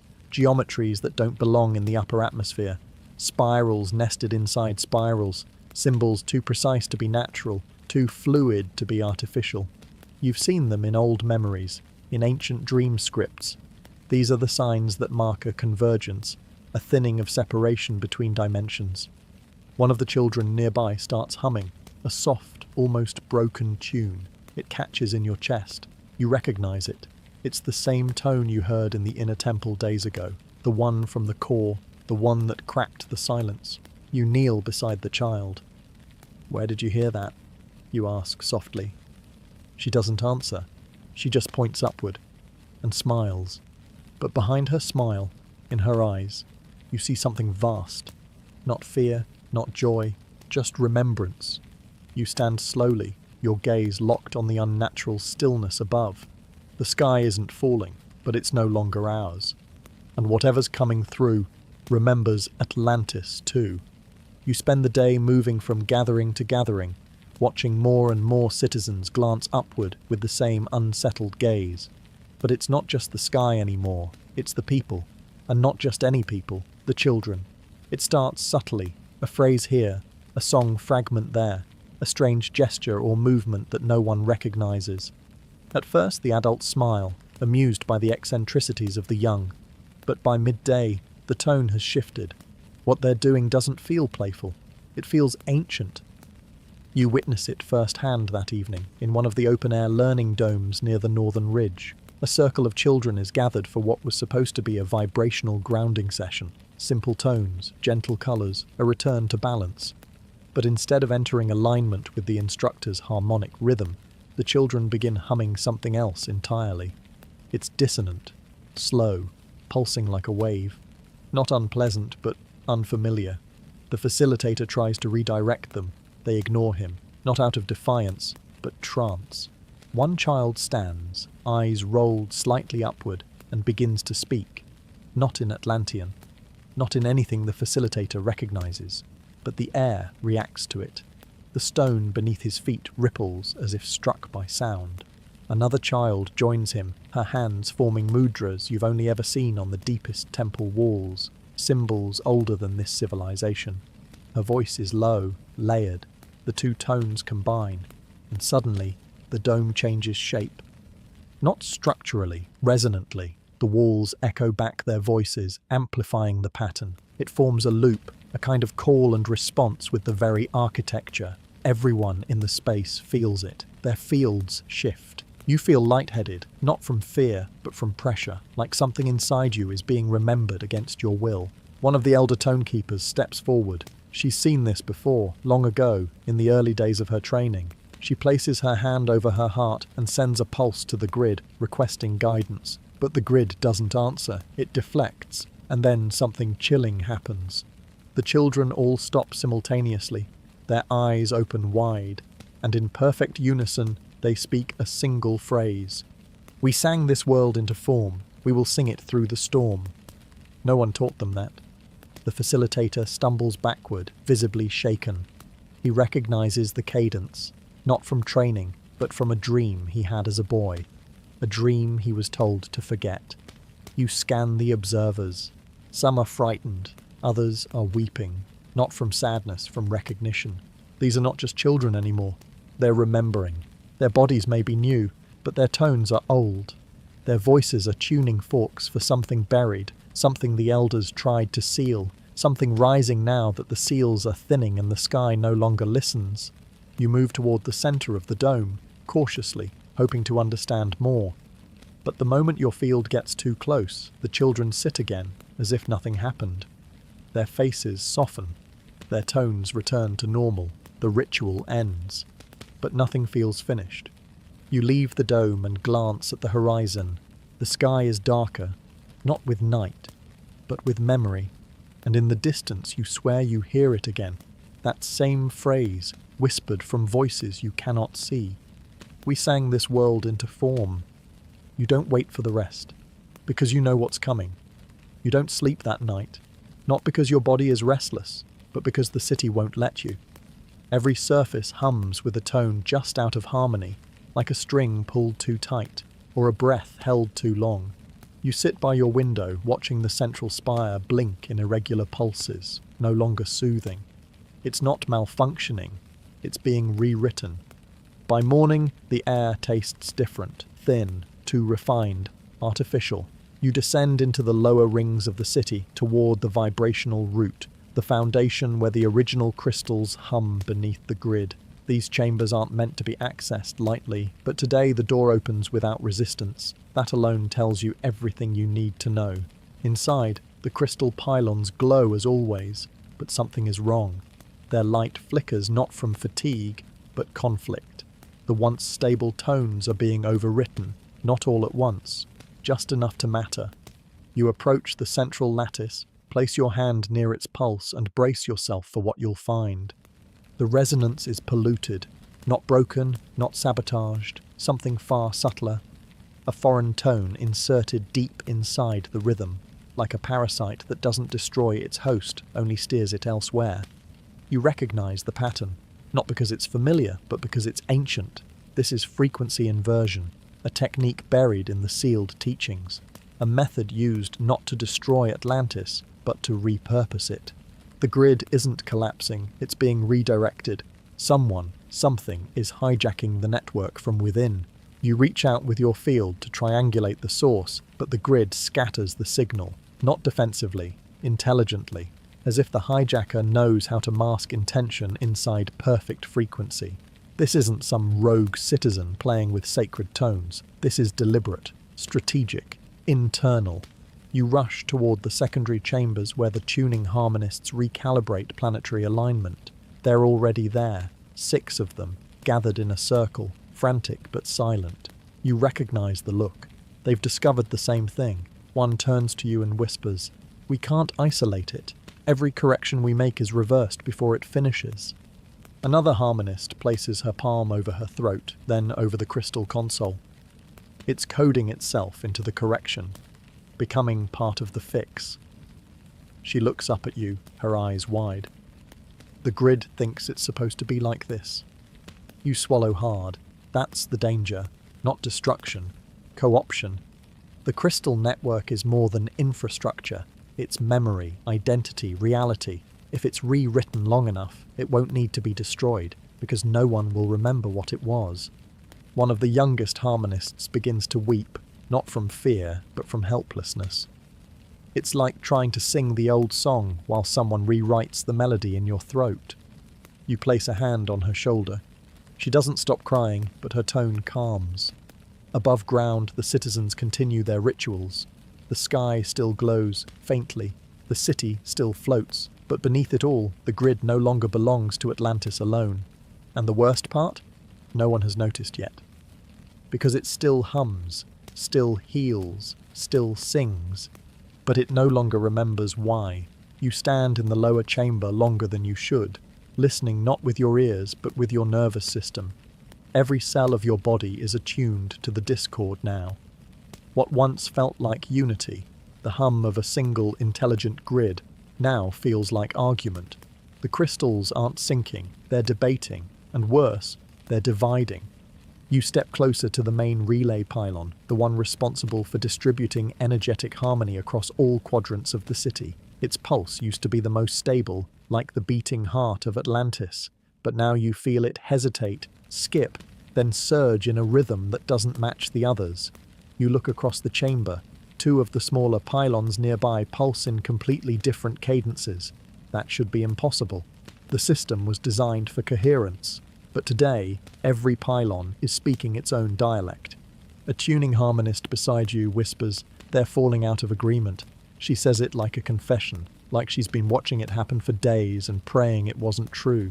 You reach for the harmonic stream with your palm, trying to feel for commonality, but there's none. Where once you could tap into one tone and harmonize with the whole network, now you're only getting fragments, disjointed, defensive, distrustful. You remember something the elders once said, "The crystals don't obey, they collaborate, and collaboration requires trust." Somewhere along the way, that trust fractured. Maybe it was the foreign tone, maybe it was the collective fear, maybe it started the moment Atlantis forgot how to listen to itself. One of the pylons flashes red, not bright, not alarming, just briefly. A warning blink. You step toward it and realize it's not signaling to you. It's signaling to the others. The crystals are no longer harmonizing through the grid, they're forming cliques, isolated resonance clusters, each trying to maintain their own definition of stability. That's the real danger. Not misalignment, fragmentation. Another pylon emits a deep, sub-bass tone that shakes the chamber's floor. One of the harmonists stumbles. You grab her by the elbow. Her eyes are wide, her voice faint. It's rejecting the core sequence. You want to ask what that means, but you already know. The master code that held Atlantis together, The seed tone that every crystal agreed to vibrate with has lost its authority. It's no longer central, it's optional, and some of the crystals are starting to vote no. You send a pulse up to the surface grid, hoping to stabilize a few clusters. Nothing returns. The feedback loops are jammed, blocked not from outside, but from inside. Another harmonist speaks what no one else will. They're becoming sovereign. You stare at him. The crystals? He nods. They're choosing independence. It hits you like cold water. In a civilization where energy builds form and form shapes consciousness, independent crystal consciousness doesn't just mean disagreement. It means multiple realities forming simultaneously, each vibrating to its own truth, each reshaping Atlantis in its own image. You feel the chamber dim, not physically, existentially. The city isn't just destabilizing, it's splintering, not just in structure, but in meaning. And if it continues, no two people will inhabit the same Atlantis. The next morning, you wake to silence. But not the peaceful kind. It's the silence that comes after a note should have played, but didn't. A skipped beat in the orchestra of the city. You rise quickly, robe forming around you as your feet touch the stone floor, and for a brief moment you convince yourself it was a dream. That the crystals falling out of sync, the forgotten tones, the children speaking in pre-Atlantean dialects, maybe they were just echoes of fear, not fact. But then you look up, out your window, across the golden sky that used to pulse with harmonic light. You see it, just barely at first. The temples are drifting. They're not supposed to move. Not like this. The floating temples, massive structures of crystal and light, suspended high above the city by precise energetic alignment, have hovered in stable formation for centuries. Their position in the sky is more than architectural. It's symbolic, ritual, alchemical. They represent the grid's higher octave. The floating temples are the tuning forks of the city. And now, they're off-key. You dash to the outer terrace to get a clearer view. The largest one, the Temple of Collective Memory, is no longer centered above the eastern ridge. It's tilted slightly, its orbit just a hair too low, rotating out of sync with the others. Another drifts even farther, pulling toward the southern ocean. The air around them shimmers with stress, not light. You feel it in your bones. They're being pulled by competing frequencies. Others gather near you, watching, murmuring in tones of concern that quickly fall into silence. No one says what you're all thinking. If the temples drift too far from one another, the resonance geometry of the entire city will collapse. Not in a dramatic explosion, but in a slow, irreversible loss of pattern. A soft unraveling. A resonance defender arrives, hands glowing at her sides, scanning the sky with her inner sight. The temples are responding to individual harmonic fields, she says softly, not the unified one. That means the same thing the crystals taught you yesterday. The architecture of Atlantis is no longer listening to a single song. It's choosing favorites. You feel it in your own body now, the pull of disharmony. Your thoughts are harder to quiet. Your breath feels shallow.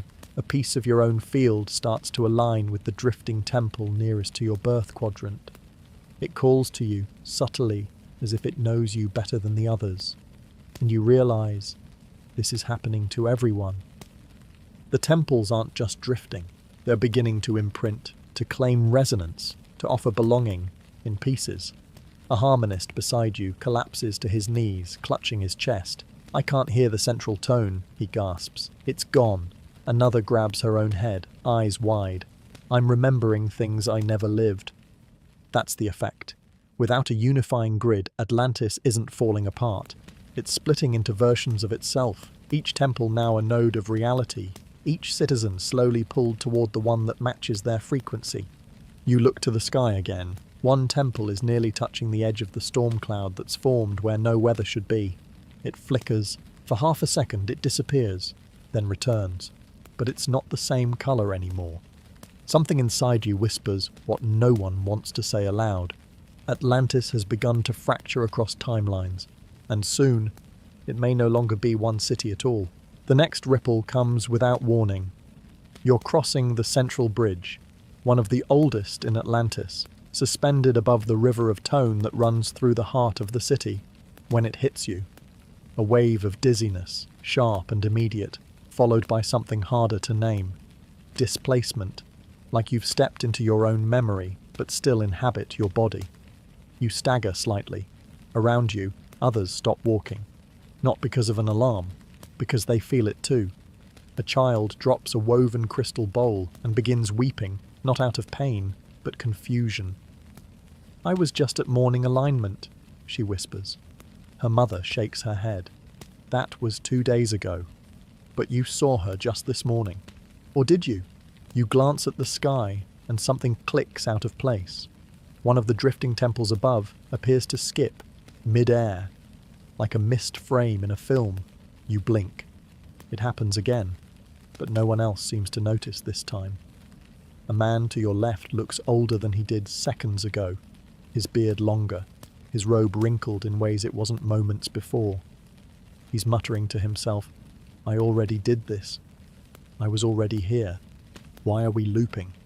You leave the bridge and rush toward the nearest tuning arch, those ancient structures used to stabilize local fields. It shimmers erratically, its resonance line no longer smooth. You step through it and brace yourself. For a second, you feel relief. Then the ground tilts. When you look up, the entire plaza has shifted. It's the same shape, the same structures, the same people. But the lighting is wrong. The temperature is too cold. And the plants, taller, darker, slightly out of phase. You realize this isn't a different place. It's the same one, but a different when. You've slipped sideways. You don't know how long you're there. It might be minutes, might be hours. Time doesn't function the same in a fractured field. You find your way back by anchoring to the sound of your own heartbeat. Slow, deliberate, yours. A tuning fork in the chaos. When you step back through the arch, you land hard in the plaza you know.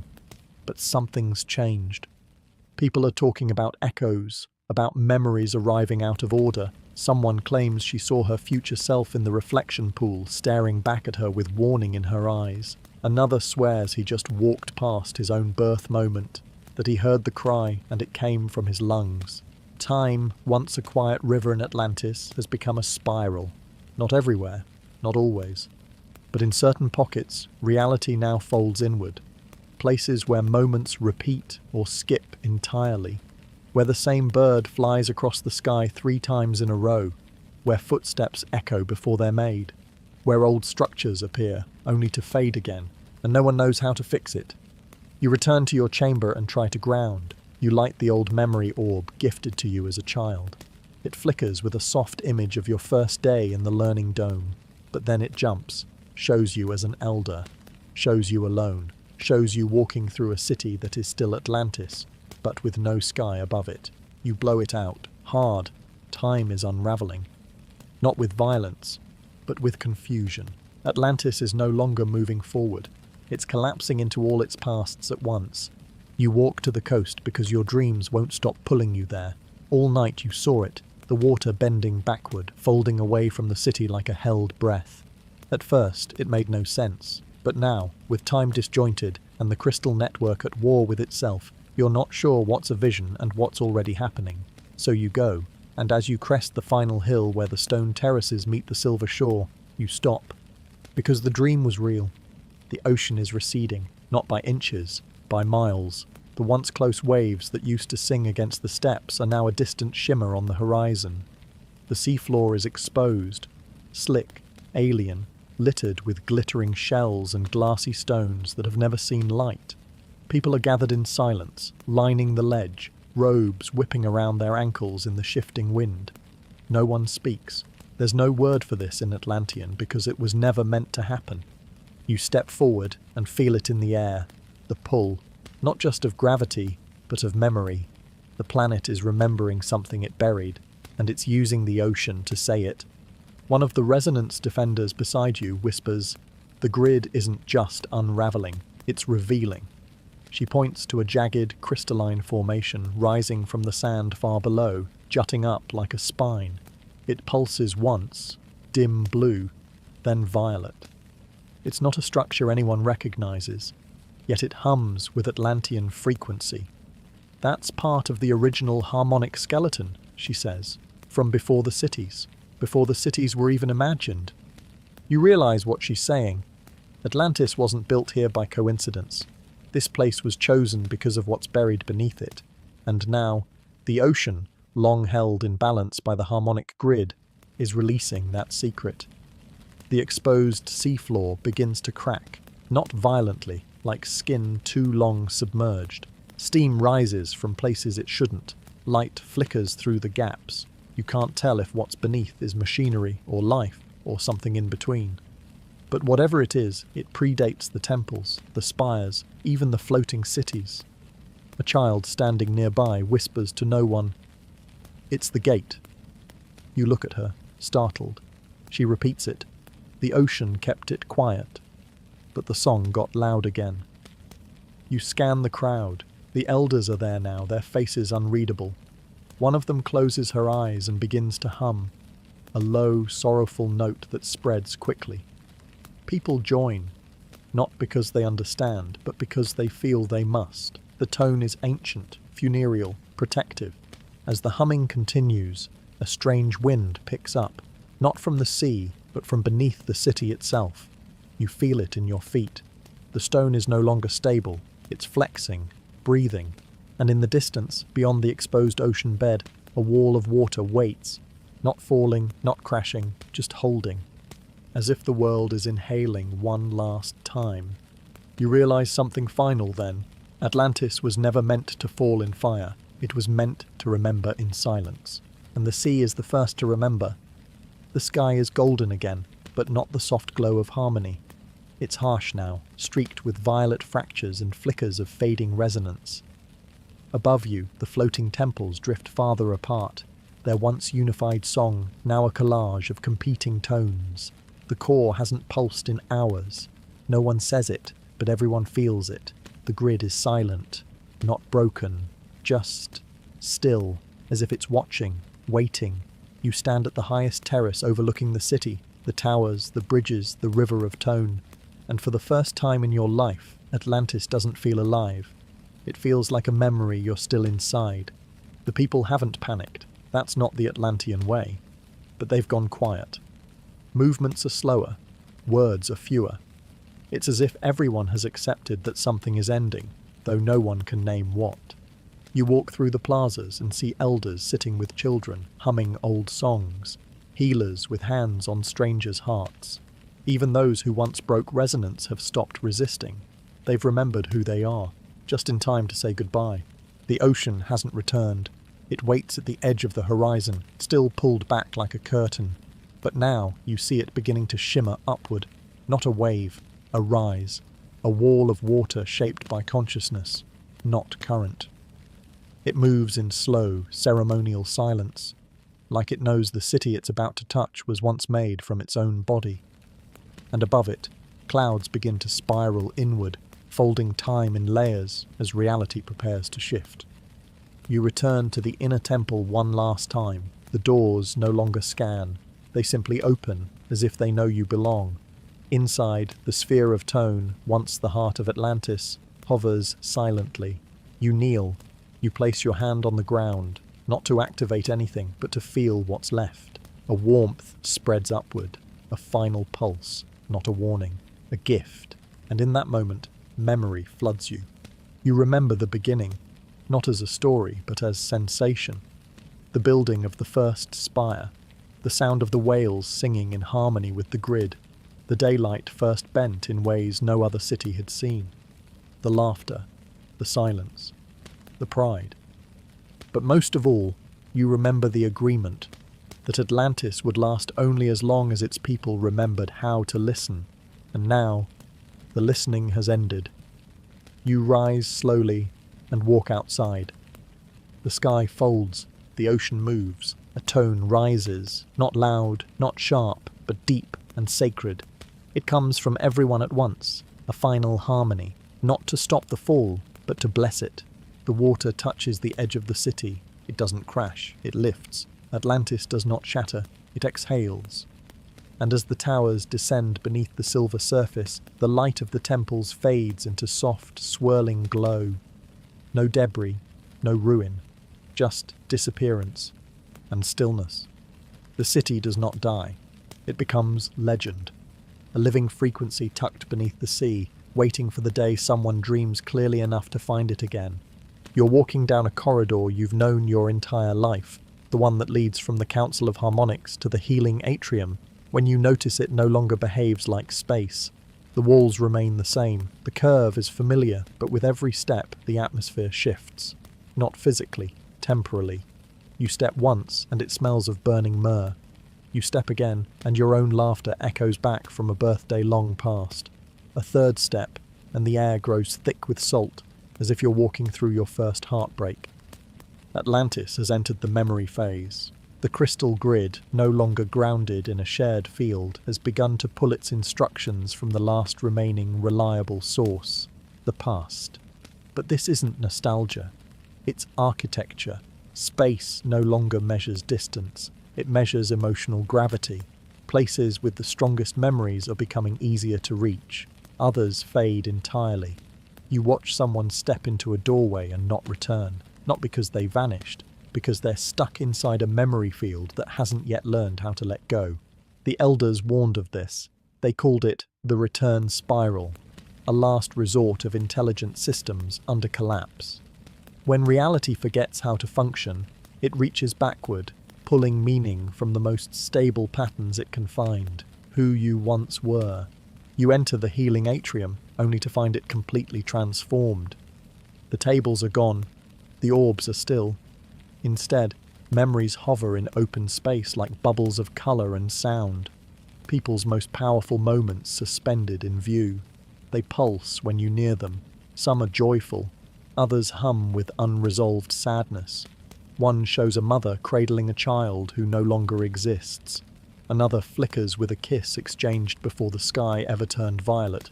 You try to walk past, but the memories follow you, soft and insistent. A young acolyte steps forward, her eyes glazed with awe. "They've started teaching," she says. "The memories, they're alive now." You feel it too. These aren't just echoes. They're forming bonds, reconnecting with present minds to stabilize a city falling apart. They know they're the last scaffolding left. The buildings are flickering. The sky no longer follows day or night, and the ocean waits at the threshold. But the memories, they hold. You step into one, not to escape, but to listen. You see your childhood self tracing a spiral into the sand. You hear your mother's voice singing you to sleep. You remember the vow you made when you first touched the grid, to never forget why Atlantis was built. You step back out, lighter, sadder, clearer. This is what the city has become, a tapestry of memory, holding form where structure fails. You walk outside, the towers are almost transparent now. But the memories, they shine. You find them gathered in the deepest hall of the resonant keep, a place not visited in lifetimes. The elders don't summon the city here. The city brings itself. The walls don't echo. They absorb. The floor doesn't reflect sound. It drinks it. Every line of stone hums with awareness. This is where Atlantis began, not as buildings or maps, but as intention. And now, this is where it ends. You step inside and recognize all 12 of them. Not by name, names don't hold in this chamber. You know them by tone. Each elder carries a foundational frequency, and when they speak, it's not to communicate, it's to tune. Today, they are silent, but the silence is vibrating. You take your place at the back. Dozens of others arrive too, harmonists, dream guides, tone keepers, even those who once resisted the core. No one is turned away, not anymore.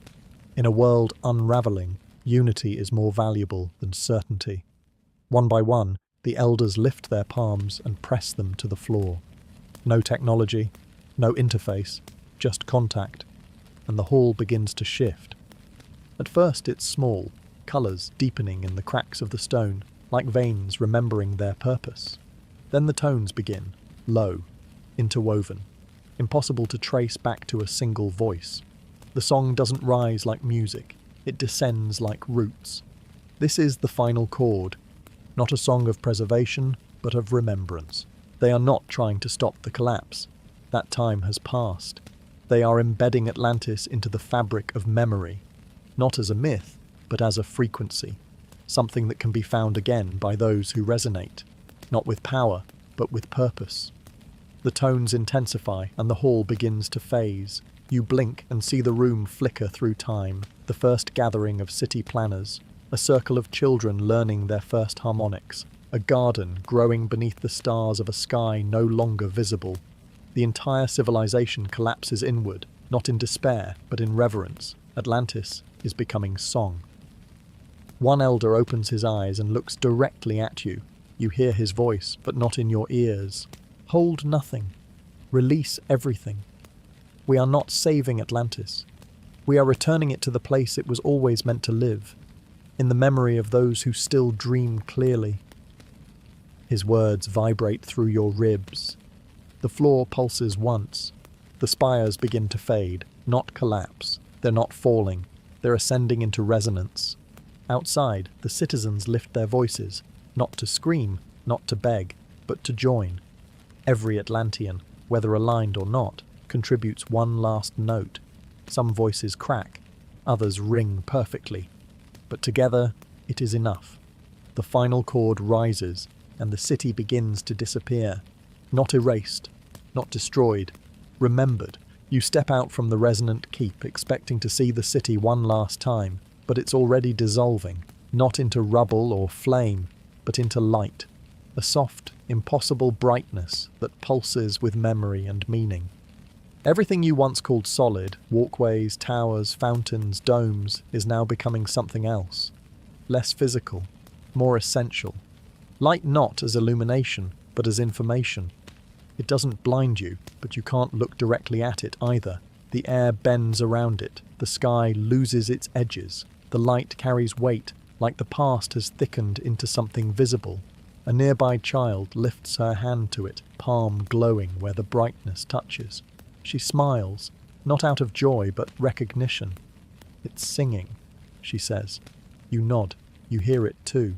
The entire city has become a chord. The streets, the people, the sea. Everything is resolving into resonance.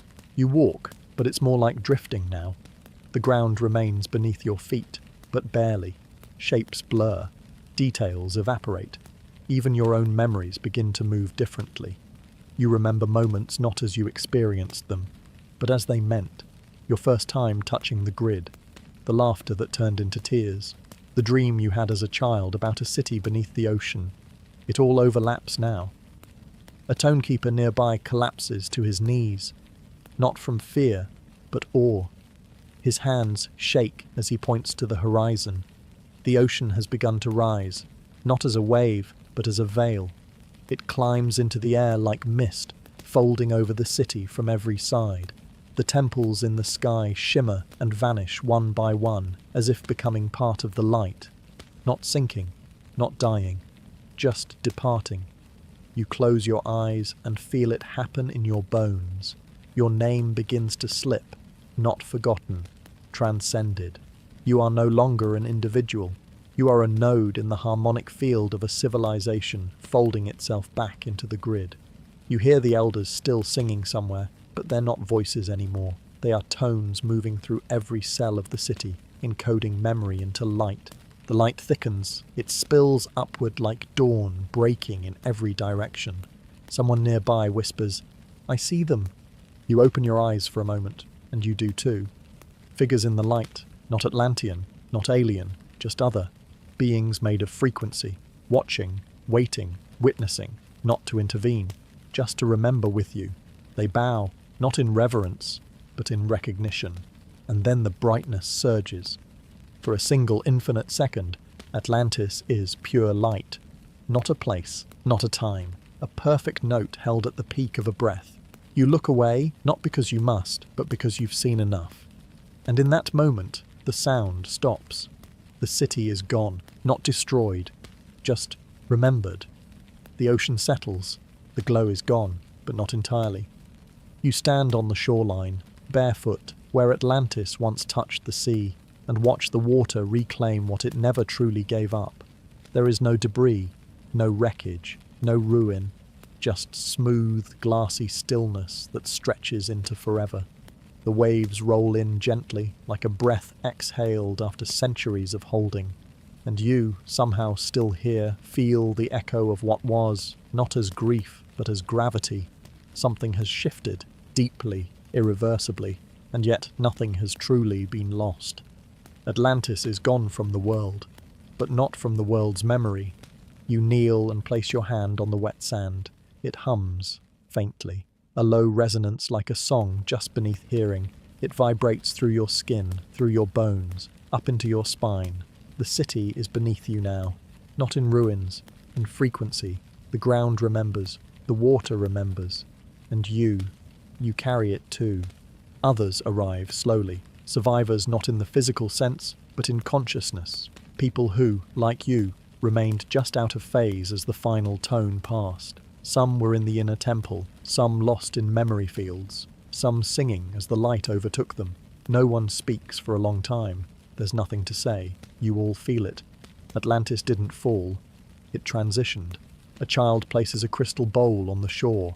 It floats, then sinks, but the note it releases lingers, hanging in the air like a goodbye that never ends.